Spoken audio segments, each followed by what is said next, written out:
il più bel centro commerciale che ci sia in Veneto e anche forse in Italia. Tra crisi e rilanci, serrande chiuse e serrande che si alzano, il sottosalone, ovvero il complesso di negozi che si trova nella pancia del Palazzo della Ragione, compie 800 anni. Sono 52 attività, alimentari soprattutto, ma anche bar, osterie e oggetti artistici.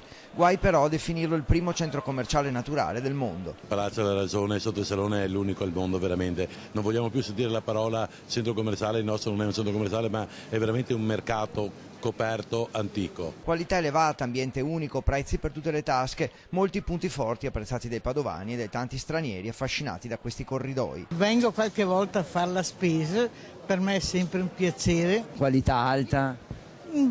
Discretamente, perché qualcuno che aveva il banco si è ritirato. D'altra parte la scomodità per arrivare, la difficoltà di trovare parcheggi e per qualcuno anche la concorrenza dei negozi più periferici negli ultimi anni ha tolto fascino al salone. Per mettere giù la macchina è un disastro.